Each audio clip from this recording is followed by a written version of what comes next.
గోంగూర వేసేద్దాం. వచ్చిందండి, బాగా గోంగూర ఫ్రై అయిపోయింది. సో మనం వేయించి పెట్టుకున్నాము చూసారా, స్టార్టింగ్లో వేయించి పక్కన పెట్టుకున్నాము. ఆ పోపు వేసేసేయండి. Authentic and traditional gongura pulihora ready అయిపోయింది.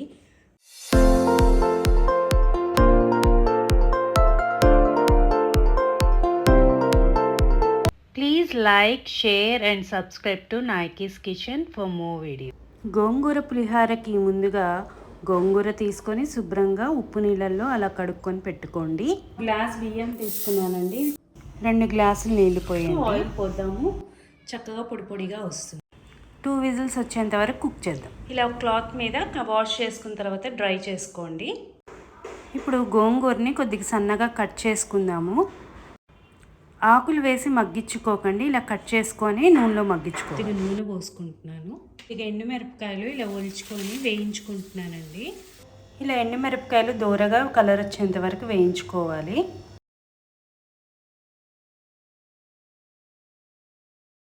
ఎండుమిరపకాయలు అవి మిక్సీ పట్టేయాలి. ఇదిగోండి ఇలా పట్టాను. ఇలా కొద్దిగా వేడి నీళ్ళల్లో ఒక చిన్న లెమన్ సైజ్ అంతా చింతపండు నానబెట్టుకున్నాను. నూనె పోసుకుందాము. అదే నూనెలో ఇంకొద్దిగా.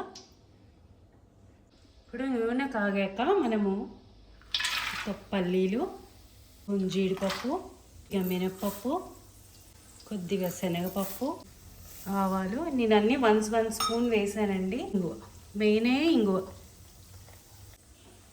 ఇప్పుడు ఒక 4 పచ్చిమిర్చి వేస్తున్నాను, ఎండుమిర్చి. ఇప్పుడు ఈ వేగిన వాటిలో కొన్ని పప్పులు తీసి ఒక ప్లేట్లోకి తీసుకోండి. కొన్నేనండి, అన్నీ కాదు, కొన్ని వరకు తీసుకొని ఒక 2 పచ్చిమిరపకాయలు కూడా అలా తీసుకొని 2 ఉంచి ఇలా కొన్ని తీసుకున్నాను, కొన్ని మాత్రం అందులోనే ఉంచేసాను. వేద్దామండి. సాల్ట్ వేస్తున్నాను, ఒక 2 స్పూన్స్ వరకు సాల్ట్ వేస్తున్నాను. ఒకవేళ సరిపోకపోతే లాస్ట్లో వేసుకుందాము. ఇప్పుడు కొద్దిగా పసుపు, ఒక 1 స్పూన్ పసుపు ఉంది కదా, ఆ గోంగూర వేసేద్దాం. కాడలుగా వేయకండి, కట్ చేసుకొనే వేయండి. ఒకవేళ మీరు కనుక కట్ చేసుకోలేకపోతే పేస్ట్ చేసుకొనన్నా వేసుకోవాలి, అంతేగాని డైరెక్ట్ ఆకు మాత్రం వేయకండి. ఇలా నూనెలో మగ్గించండి. ఇలా మనం మొత్తం కలిపేసుకున్నాం కదా, ఈ కలుపుకున్నది బాగా మనము వేగాలండి. మినిమం ఒక 10 to 15 మినిట్స్ పడుతుంది. ఇప్పుడు బాగా అది ఉడుకుతోందండి. ఆయిల్ పైకి వస్తున్నప్పుడు మనం కొద్దిగా చింతపండు రసం వేసుకున్నాము. గోంగూర పులుపుని బట్టి మీరు వేసుకోండి. మిక్సీ చేసి పెట్టుకున్నాం కదా,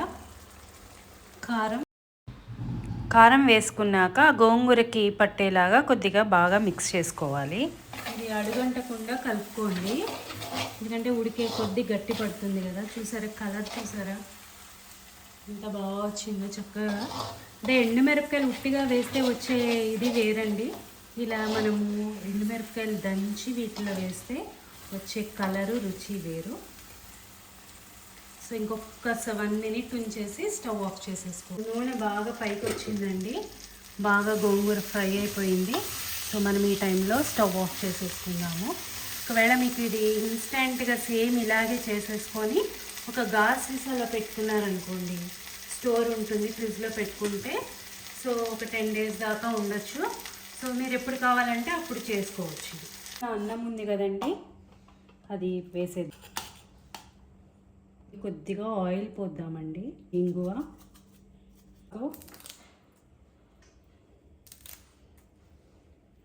చెట్టుది ఫ్రెష్ ఆకండి, వేసేద్దాం. ఇంకా ఉన్నప్పుడే అన్నంలోనే కొద్దిగా ఈ కరివేపాకు వేసారనుకోండి, ఆ ఫ్లేవర్ పడుతుంది, బాగుంటుంది. ఇప్పుడు మన గోంగూర పేస్ట్ ఉంది కదండి, అది అన్నానికి సరిపడా వేసుకోండి. ఇప్పుడు లేతాకు అనుకోండి మనం డైరెక్ట్గా వేసేయచ్చు. అదే కొద్దిగా ముదురాకు లాంటివి తీసుకున్నారనుకోండి, అప్పుడు పేస్ట్ చేసుకొని వేసుకోండి. లేతాకు అనుకోండి నూనెలో వేయగానే మనకి మగ్గిపోతుంది, అప్పుడు పేస్ట్ అవసరం లేదు. ఇప్పుడు మెతుకు విరగకుండా కింద నుంచి పైదాకా బాగా మిక్స్ చేసుకోండి.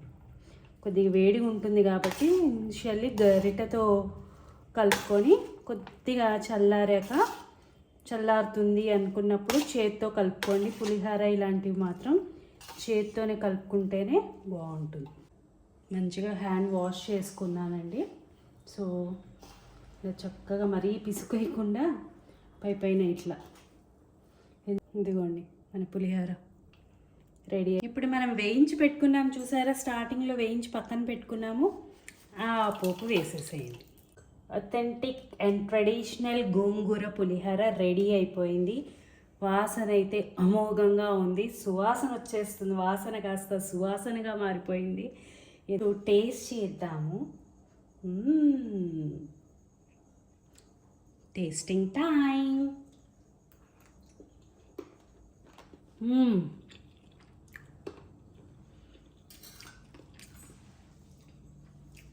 ఆహా, అద్భుతంగా ఉంది. నిజంగా చాలా బాగుందండి. పైనేమో క్రిస్పీగా తగులుతున్నాయి, కొన్ని ఏమో మెత్తగా తగులుతుంది. గోంగూర ఫ్లేవర్ అదంతా బాగా తెలుస్తుంది. ఒక పక్క పులుపు, ఒక పక్క కారం, కమ్మగా ఉంది. తప్పకుండా ట్రై చేయండి. ట్రై చేసి ఎలా వచ్చింది అన్నది మాత్రం నాకు తెలియచేయండి. రెగ్యులర్గా పులిహోర చేసి బోర్ కొట్టే వాళ్ళకి ఈ రెసిపీ ట్రై చేయండి. మేబీ చాలామందికి తెలిసి ఉండొచ్చు, తెలియని వాళ్ళకి, కొత్తగా వంట నేర్చుకునే వాళ్ళు ఒక్కసారి ఇలా ట్రై చేసి నాయకిస్ కిచెన్ని సబ్స్క్రైబ్ చేసుకోండి. Thank you.